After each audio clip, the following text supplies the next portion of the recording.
안녕하세요. 고려대학교의 정서용 교수입니다. 저를 만나신 적이 없죠? 예, 그건 다 처음이니까 아무 말을 하더라도 상관이 없을 것 같고, 제가 보니까 처음에 발제 주제를 부탁받았을 때 제가 요즘에 약간 바빠가지고 뭐 할 거냐 그래가지고 이것저것 생각하다가 그냥 이게 좋겠다 해서 했는데, 요번 이 시리즈의 부제를 보니까 기후변화와 SDG라고 돼 있어서 이 SDG와 기후변화 문제를 좀 제가 보니까 오늘 첫 발제자인데 그렇게 들은 게 좋을 뻔했나는 생각도 좀 들기는 합니다. 이거 하기 전에 저희 우리 김 이사장님께서 그 Sustainable Development 잠깐 말씀하셨는데, 이왕 부제가 기후변화와 SDG라고 돼 있으니까 왜 이런 부제가 여러분들 오늘 하신 거에 붙어 있는지 그거를 한 3, 4분만 간단히 슬라이드로 없지만 말씀을 드리고, 그 다음에 이거를 왜 그 컨텍스트 이게 중요한지 이렇게 말씀을 드리면 어떨까 싶습니다. 뭐 굳이 이거 안 끄셔도 될 것 같은데, 예, 저 하다가 좀 내려가서 그냥 하려고요. 예. 여러분들 저희 Sustainable Development 한 말은 많이 들어보셨죠? 그죠? 그리고 최근에 아마 좀 더 이쪽 분야에 관심 있으시는 분은 Sustainable Development Goal이라고 또 들어보신 분들이 있을 거예요. SDG라고 그래가지고 17개의 목표가 있다, 뭐 이런 얘기도 들어보셨을 거예요. 근데 두 개가 유관하면서도 약간 다른 면이 있습니다.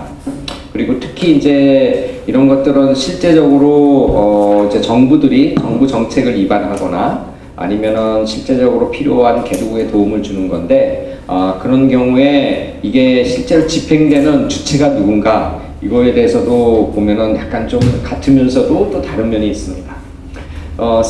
이 Sustainable Development Goal이라는 거는 기후변화보다 약간 스코프가 넓은데요. 먼저 제가 굉장히 중요하게 강조를 해드리고 싶은 거는, Sustainable Development Goal을 SDG를 여러분 아시는 거, 기후변화는 17개 중에 하나다 라고 생각하시는 경향이 있는데, 그건 굉장히 잘못된 생각이라고 저는 감히 말씀드리고 싶습니다.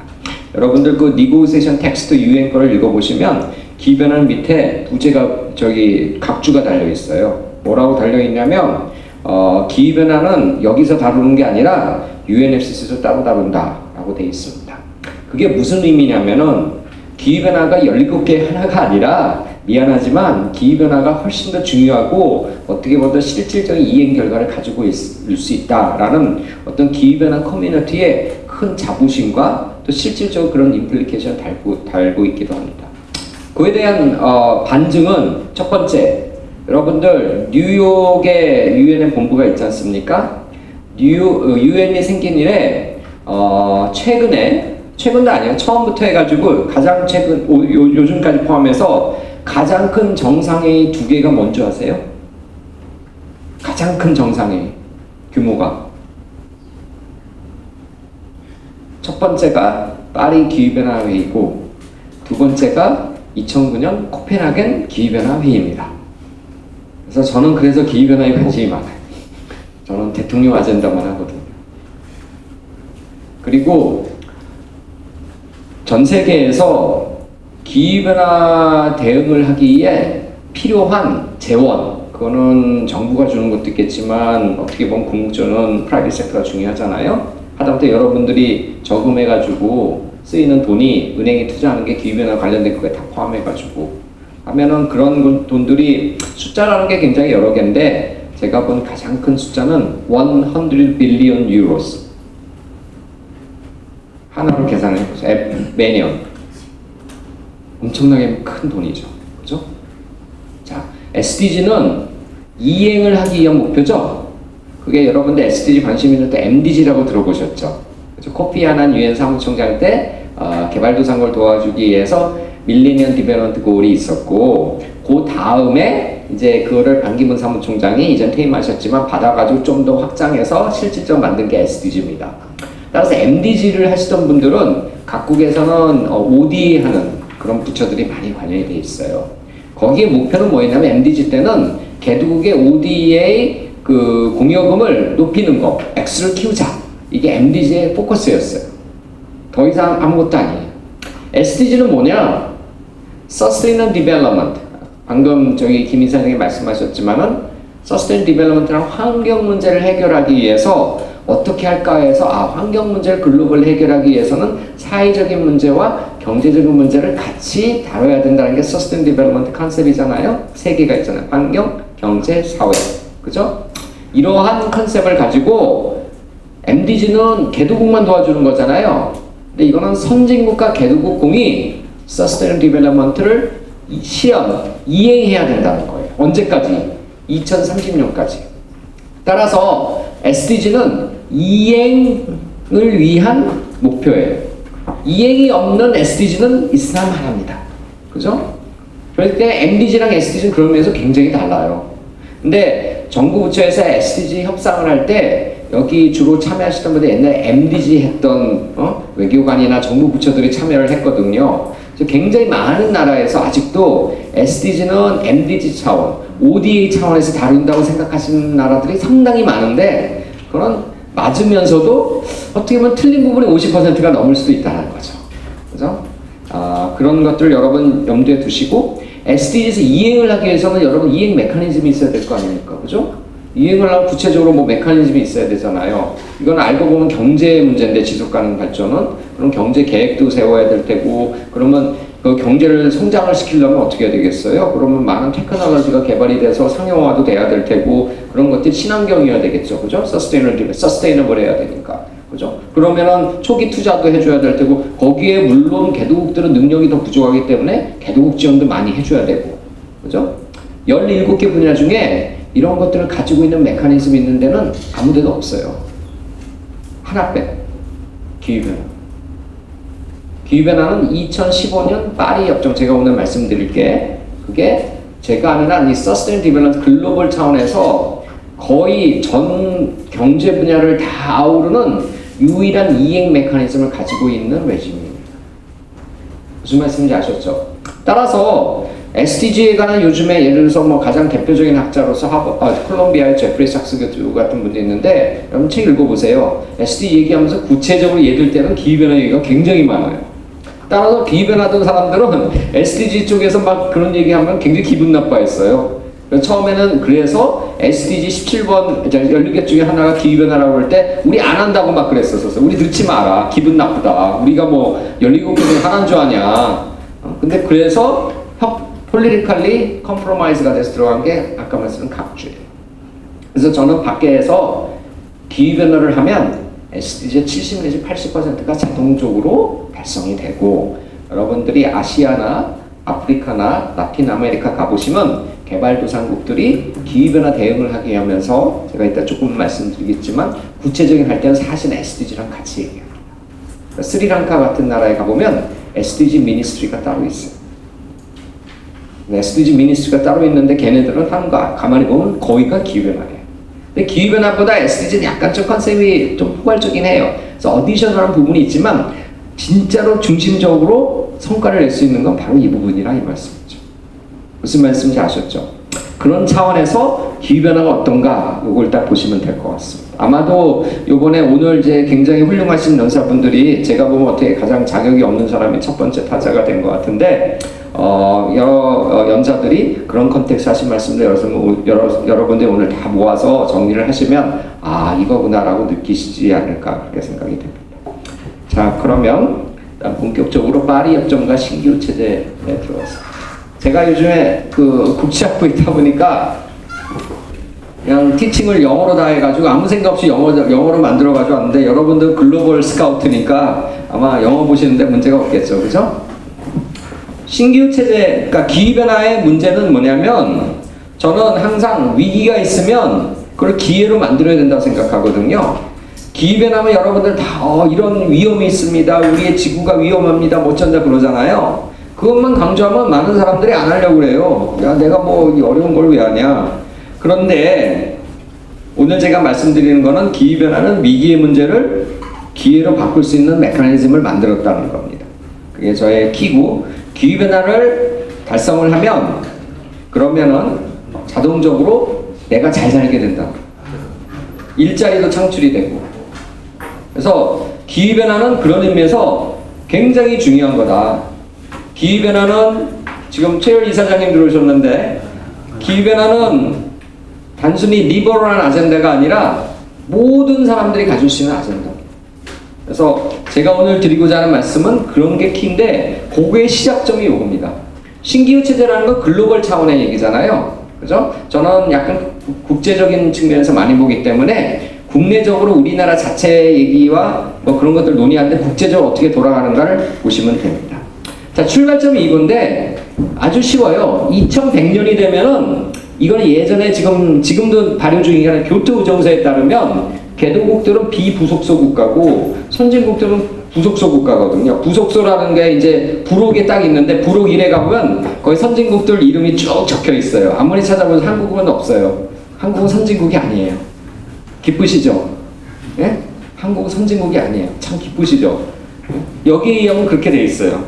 근데 선진국들은 교토의정서에 따르면은 온실가스 감축 의무가 있어요. 근데 개도국들, 여기 비복소수 1국가들은 아무 의무가 없습니다. 그래서 돌아가는 게 2005년쯤, 2006년쯤 되면은 2012년이 되면 당시에 교토정서의 소위 1차 공약 기간이 끝나거든요. 그때까지 선진국들 뭐 할 계획이 있었는데 그 다음 아무 계획이 없는 거예요. 개도국에 대해서는 아무 의무가 없고, 그렇죠? 그렇기 때문에 선진국들이 어떻게 할 것인가, 개도국은 어떻게 하지? 라고 해서 프로젝션을 해보니까 큰일 난 거예요. 왜냐? 선진국들은 지금도 이제 어느 정도 국내적으로 안정화가 되고 뭐 그래서 우리나라도 여러분 온실가스 그 배출량 추이 보면은 논란이 조금 있잖아요. 그게 미세하게 있는 거지 뭐 온실가스 이렇게 올라가진 않아요. 그렇죠? 근데 많은 개도국들이 온실가스가 이렇게 올라가는 거예요. 2100년을 이렇게 딱 봤더니 어휴 선진국은 그냥 원래 온실가스 배출하는 대로 하는데 개도국량이 이만큼이에요. 그러면 2100년이 되면 전 세계에서 온실가스 문제를 해결하려면 선진국이 중요합니까? 개도국이 중요합니까? 네? 개도국이 중요하죠. 신기후 체제 핵심은 선진국이 아니에요. 개도국입니다. 근데 개도국의 기후변화 체제가 아무런 대책이 없었어요. 아무런 대응이 없어요. 대응책이. 따라서 신기후 체제, 이제 파리 협정에 의해서 체화가 됐지만 신기후 체제를 만들 때는 어떻게 개도국들을 이거를 끌어들이냐, 이게 굉장히 중요한 이슈였던 겁니다. 그래서 개도국들이 굉장히 중요했고, 그래서 개도국들을 어떻게 대응시킬 것이냐, 이게 핵심이에요. 오늘 제가 말씀드린 건 다 그거예요. 자, 그런데 여러분들 중에서 기후변화 대응하면 안 됩니다라고 생각하는 사람 손 들어보세요. 여러분, 제가 이제 내일 전부 기후변화 대사로 임명을 시켜드린다고 생각하면 유엔 회의에 가서 대한민국이 온실가스 감축 의무를 받겠습니다 선언할 분들 손 들어보세요. 기후변화 대사가 여러분 다 된다고 생각하고 손 들어보세요. 아 진짜로. 저분은 아마 그러고 하고 나면 인천공항에 내리면 두 가지의 선택이 있을 거예요. 하나는 감옥으로 가던가, 하나는 내려봤더니 기후변화 대사에서 해임됐어. 왜냐? 우리나라에게 이렇게 말도 안 되는 부담을 지었다. 저는 국익을 제대로 대변하고 왔느냐. 이건 우리나라뿐 아니라 모든 나라에서 일어날 수 있는 일이에요.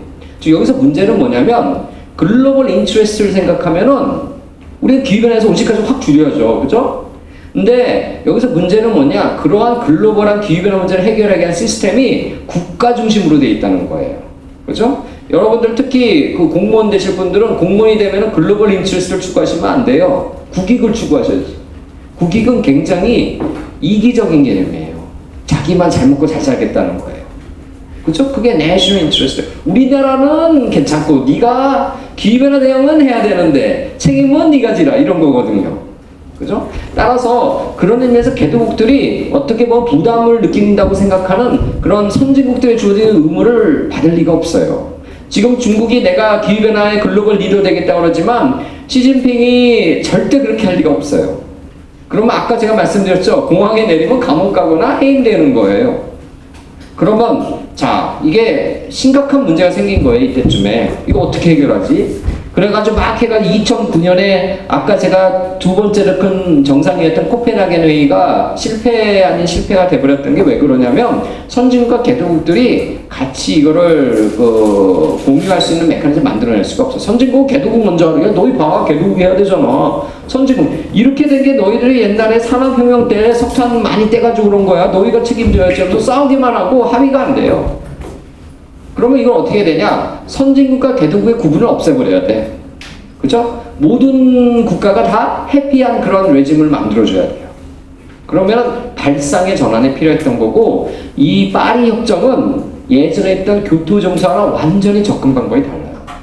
그래서 오늘 여러분들 제게 말씀 들으시고 밖에 나가서 기후변화에 대해서 얘기하면서 어떤 분들이 많은 척하면서 야 선진국과 개도국이 있었고 개도국은 안 하려고 그러고 이러면 이 사람은 옛날 버전이구나. 요즘을 세상 돌아가는 걸 모르시는 분이네 라고 생각하면 거의 90% 맞습니다.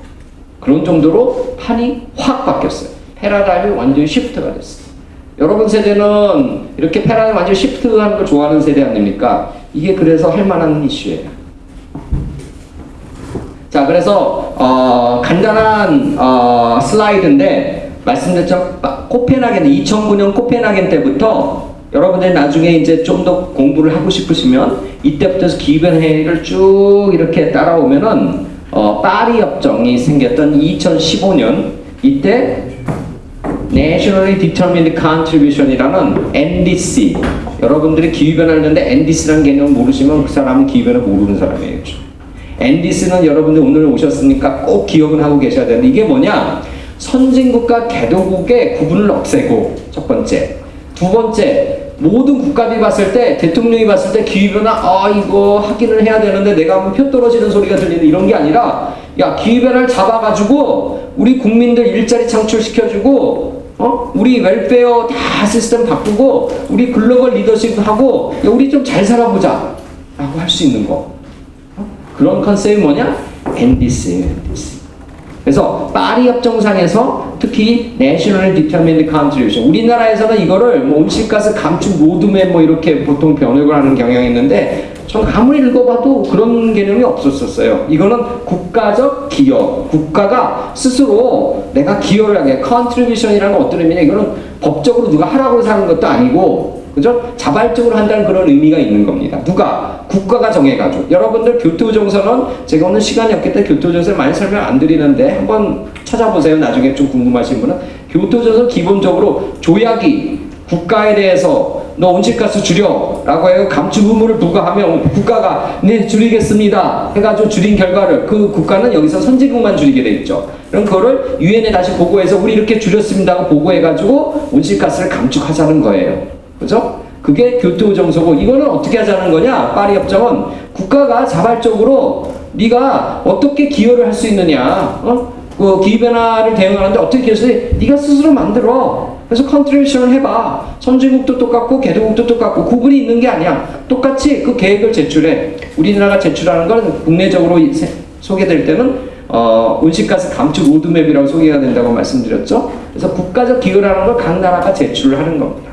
이거를 파리 협정은 그래가지고 한마디로 말하면 이거예요. 파리 협정은요 경제성장 계획에 관한 거예요.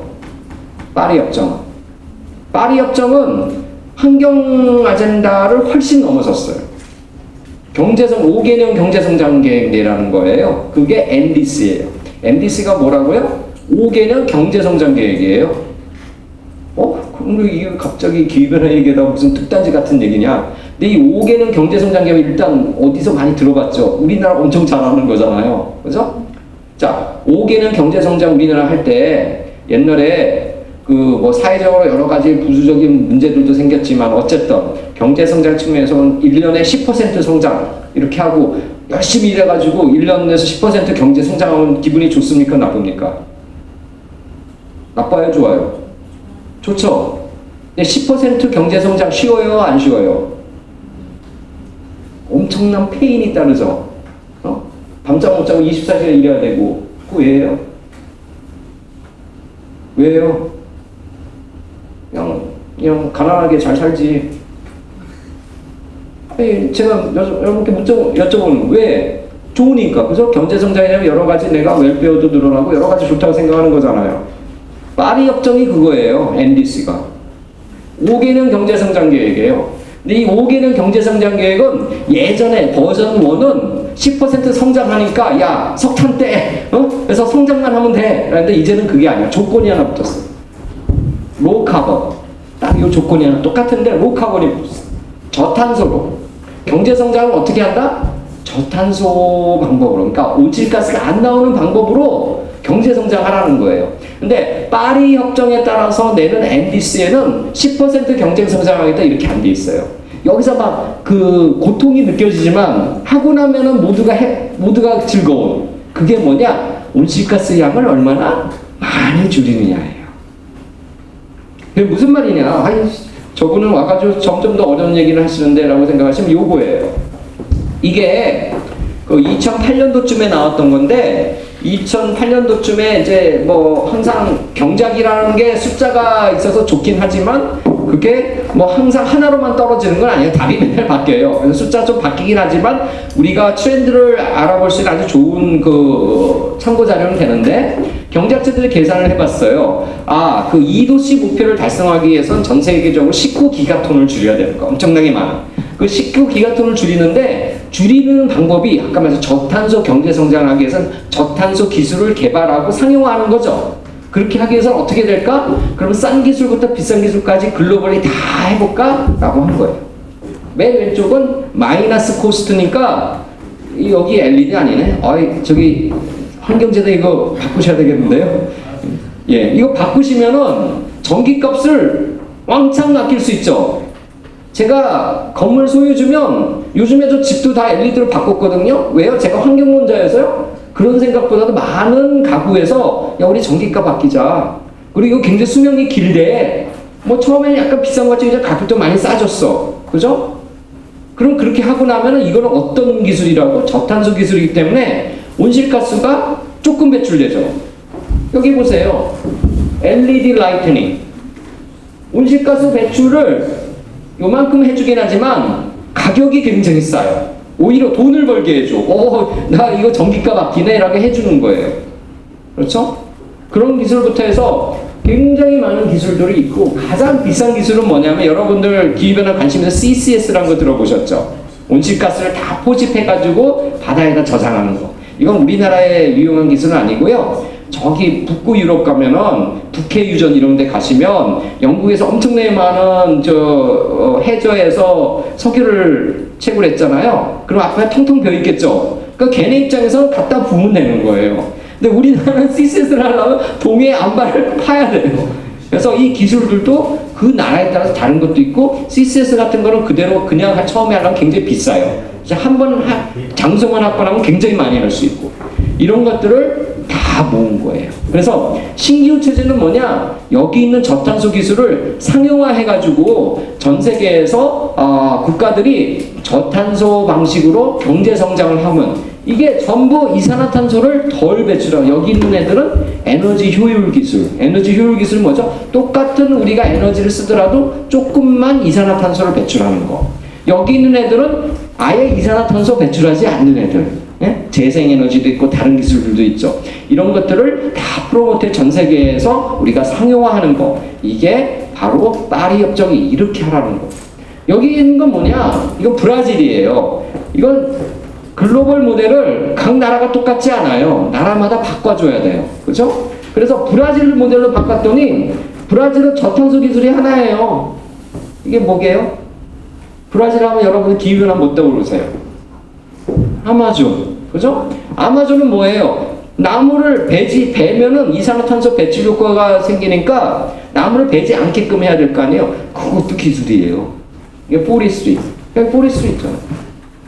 그래서 브라질은 포리스트리만 잘하면 이거 별로 비싸지가 않은 기술이에요. 근데 브라질의 아마존의 문제는 뭐냐? 국가는 다 이기적이라고 그랬잖아요. 야, 너 전 세계를 위해서 아마존 그거 베지 마 그러면 브라질이 그럴 것 같아요? 미쳤냐? 나는 벨 거다 그럴 거예요. 난 그래서 여기다가 다른 걸 해석을 우리 경제를 더 성장시킬 거라 그럴 거라고. 그러려면 어떻게 해야 되겠어요? 이건 전 세계적인 공공재적 성격이 있잖아요. 그러니까 전 세계가 브라질로 하여금 너 아마존에서 나무 안 베면 우리가 좀 돈 줄게. 그런 인센티브 메커니즘 만들어줘야겠죠. 그게 협정 같은 거 여러분들 좀 익숙하지 REDD 플러스라고 들어보셨죠. 그게 브라질을 위한 제도. 브라질이 나무를 안 베면 우리가 글로벌리 여기 인센티브를 주겠다. 이런 것들도 이제 필요한 거죠. 그런 것들을 다 오거나이즈한 게 뭐라고요? 파리 협정입니다. 시간이 벌써 많이 갔는데 제가 한 3, 4분만 빨리 하고서 여러분들에게 기본적인 컨셉을 말씀드렸어요. 그래서 그렇게 5개년 저탄소 경제성장 계획을 만드는 게 파리 협정 체제고, 이 파리 협정 체제를 그렇게 하기 위해서는 6개의 필라가 있습니다. 6개의 주요 축이 있고, 이 축은 뭐냐면 그 목적이 뭐냐? 2도씨를 달성하자라는 게 목적이에요. 6개 주도축은 온실가스 감축하는 거, 저금, 파이낸스. 여러분 경제성장 계획하려면 이제는 돈이 많이 필요하잖아요. 돈이 아주 조금 주는 돈이 아니라 경제 개발을 하기에는 굉장히 큰 규모의 돈이 파이낸싱이 필요하죠. 그 다음에 아까 말씀드린 테크놀로지 굉장히 중요하다고 말씀드렸죠. 개도국들은 물론 지원을 해줄 필요가 있죠. 그죠? 그런 것들도 있고. 그 다음에 여기에 트랜스페런시. 도움 받았으면 제대로 알아야지 우리가 대응을 같이 세우죠. 거짓말하면 안 돼요. 그죠? 많은 국가들이 거짓말하거든요. 근데 거짓말하지 말라는 겁니다. 그렇게 하고, 그 다음에 아까 말씀드렸던 REDD 플러스 살림 부분도 있고, 제가 많이 하는 파리 협정 6조에서 다른 국가랑 협력해서 온실가스 감축 사업을 한 다음에 그 나라에서 주로 온실가스를 이제는 모든 나라가 다 같이 보고를 해야 되니까 우리나라도 같이 가져와서 우리나라의 온실가스 감축 목표에 활용하는 거, 그런 것들도 있고, 또 아주 심각하게 위험에 처해 있는 나라를 도와주는 것들도 있습니다.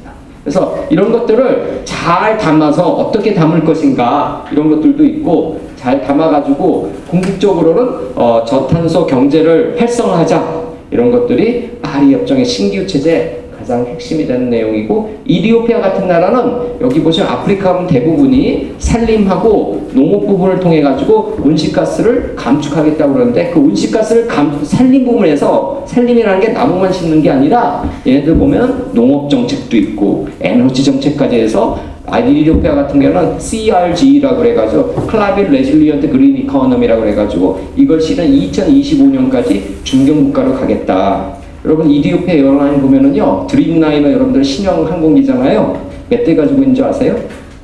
28대 있어요. 대한항공 28대 없을걸요? 저 요즘 이디오피아를 좀 자주 다니는데 항상 드림라이너 타고 다녀요. 그러니까 이게 뭔 얘기가 아니라 이미 그런 일들이 아프리카에서도 벌어지고 있고, 아까 말씀하셨죠. 굉장히 많은 파이낸싱에 관한, 월스트리트 가면 사실 이거 하면 되는 거예요.